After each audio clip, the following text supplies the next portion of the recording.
નમસ્કાર મિત્રો જમીન ટાઇટલ ક્લિયરનો નિયમ આજથી લગભગ 3.5 મહિના પહેલાં ગવર્મેન્ટે જે છે બહાર પાડ્યો હતો, પરંતુ 3.5 મહિના સુધી એ જે નિયમ હતો તો એ ફક્ત કાગળ ઉપર જ રહ્યો છે, એનો કોઈ ઠરાવ પાસ થયો ન હતો. પરંતુ હવે 3.5 મહિના પછી એ ઠરાવ જે છે પાસ થયો છે અને હવે એ નિયમ લાગુ થઈ ગયો છે.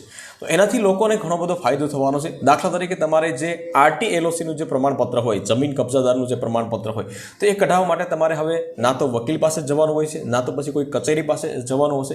એના માટે તમે ઓનલાઈન અરજી કરી શકશો. ઓનલાઈન અરજીમાં જે નજીવી ફ્રી હોય તો એ તમે ઓનલાઈન કરી શકશો. ત્યાર પછી ખેતીની જમીન જે છે તો એ તમારે 2 નંબર કરવી હોય તો તમારે ફક્ત 10 દિવસની અંદર 2 નંબરની ખેતીની જમીન તમારે કરી શકશો. કારણ કે અત્યાર સુધી એ 2 નંબર જમીન કરવા માટે ઘણી બધી પ્રોસેસ હતી. વકીલને પછી મળવું પડતું હતું અને પૈસા વચેટિયાઓને જે છે દેવા પડતા હતા. પરંતુ આ બધી બાબતો જે છે એ હવે ખતમ થઈ ગઈ છે અને હવે લોકોને એનાથી ફાયદો થશે, સમય બચશે, પૈસા બચશે અને કામ જે છે એનો પણ એક ટાઈમ આપ્યો છે કે ભાઈ આટલા કામની અંદર આટલા સમયની અંદર એટલું કામ થવું જોઈએ, તો એ સમય પણ આપેલો છે. તો એનાથી ઘણો બધો લોકોને ફાયદો થવાનો છે. શું ફાયદો થશે એના વિશે વિગતવાર વાત કરીશું, તો વિડીયોને લાસ્ટ સુધી જોતા રહેજો. તો ચાલો શરૂ કરીએ. તો શું છે નવા નિયમ જમીન ટાઇટલ ક્લિયરને લઈને, તો એના વિશે વિગતવાર વાત કરીએ આપણે. તો આજે સમગ્ર રાજ્યમાં જમીન ટાઇટલ ક્લિયર માટેની તથા બિનખેતી માટેની પ્રોસેસ જે છે તો એ ઝડપી બનાવવા સંબંધે ઘણા સમય અગાઉ સરકારે એક જાહેરાત કરી હતી. પરંતુ તે જાહેરાત જે છે એ રાજ્યના મહેસૂલ વિભાગે જરૂરી ઠરાવ પાસ કર્યો ન હતો. મતલબ કે અત્યાર સુધી છેલ્લા 3.5 મહિના સુધી એ કાગળ પર જ રહ્યો. તેથી આ જાહેરાત અત્યાર સુધી કાગળ પર રહી. હવે મહેસૂલ વિભાગે આ માટેના ઠરાવ ગઈ 23 જુલાઈ 2025 બુધવારને દિવસે જાહેરાત કરી દેતા આ નવો નિયમ જે છે એ અમલમાં આવી ગયો છે. હવે કબજેદાર પ્રમાણપત્ર વગેરે કામો માટે અરજદારે વકીલ પાસે જવું નહીં પડે, વચેટિયાઓને કોઈને રાખવાની જરૂર નહીં પડે. એ કામ કાં તો તમારે લાગતું ઓળખતું હોય તો કલેક્ટર ઓફિસે તમે કરાવી શકશો અને ગ્રામ્ય વિસ્તારમાં રહેતા હોય તો તમારે મામલતદાર કચેરીએ આ કામો કરી શકશો.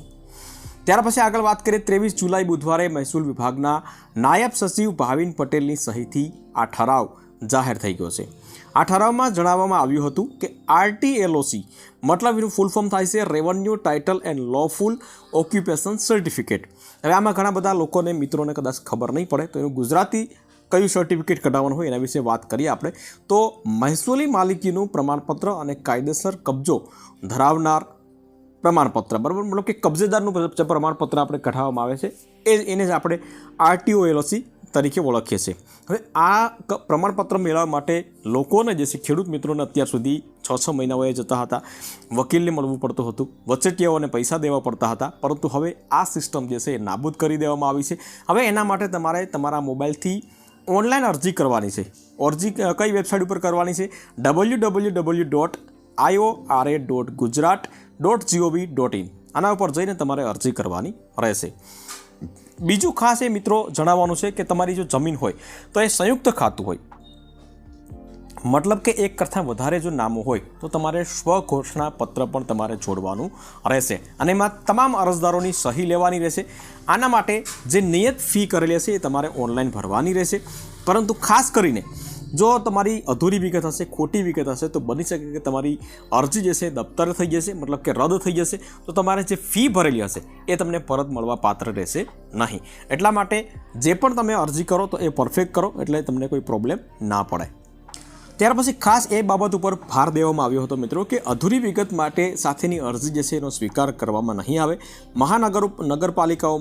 મહાનગરોમાં આ અરજીઓની ચકાસણી નાયબ કલેક્ટર કરશે અને મહાનગરો સિવાયના જે વિસ્તારો છે કામગીરીઓ મામલતદાર કચેરીએ થશે.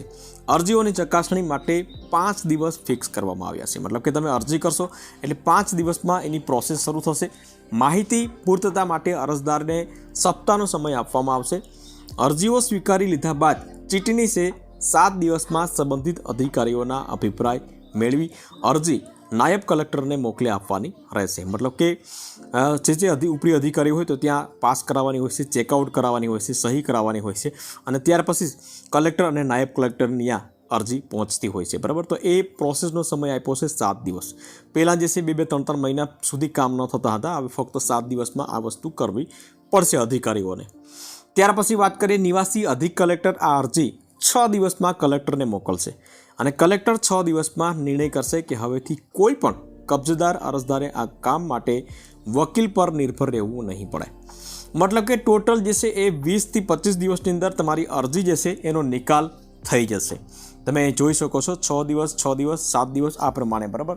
તો આટલા દિવસમાં તમારી અરજી જે છે એનો નિકાલ થઈ જશે. મતલબ કે તમારે જે પણ પ્રમાણપત્ર માટે અરજી કરી હશે તો એ તમને મળી જશે. ત્યાર પછી વિશેષ વાત કરી હતી કે ભાઈ કોઈ પણ અધિકારી જે છે એ કોઈ મિસ્ટેક કરે, કોઈ ભૂલ કરે અથવા તો કોઈ છેતરપિંડી કરે તો એના માટે કોઈ શિક્ષાની વ્યવસ્થા છે કે નહીં. તો એના માટે પણ શિક્ષાની વ્યવસ્થા છે. આ સમગ્ર કામગીરીઓ માટે 17 પ્રશ્નોનું ચેકલિસ્ટ છે, જેમાં 25 વર્ષ દરમિયાનની તબદીલી, વારસાઈ વગેરેની ચકાસણીઓ થઈ જશે. આ ઠરાવમાં એ પણ સ્પષ્ટ કરવામાં આવ્યું હતું કે કોઈ પણ અધિકારી ખોટો અને અસ્પષ્ટ અભિપ્રાય આપશે તો મામલો શિક્ષાપાત્ર બની શકશે. અત્રે ઉલ્લેખનીય છે કે આ પ્રમાણપત્ર મળી ગયા બાદ 10 દિવસમાં જ તમારી જમીન બિનખેતી થઈ શકશે એવો સરકારનો દાવો છે. મતલબ કે તમે બિનખેતી માટેની જો પ્રોસેસ કરી હશે તો 10 થી 15 દિવસની અંદર તમારી બિનખેતી થઈ જશે. પરંતુ આપણે બધાને ખ્યાલ છે કે બિનખેતી કરાવવી એટલે લગભગ 4 થી 5 મહિનાનો સમય લાગે, વકીલને મળવું પડે, વચેટિયાઓને પૈસા આપવા પડે, ત્યારે જ તમારી બિનખેતી થતી હતી. તો આ નિયમથી લોકોને અથવા તો તમામ ખેડૂત મિત્રોને ફાયદો થવાનો છે. મિત્રો, વિડીયો ગમ્યો હોય તો વિડીયોને એક લાઇક જરૂરથી કરી લેજો, શેર કરજો અને ચેનલ ઉપર નવા આવ્યા હોય તો ચેનલને સબસ્ક્રાઈબ જરૂરથી કરી લેજો.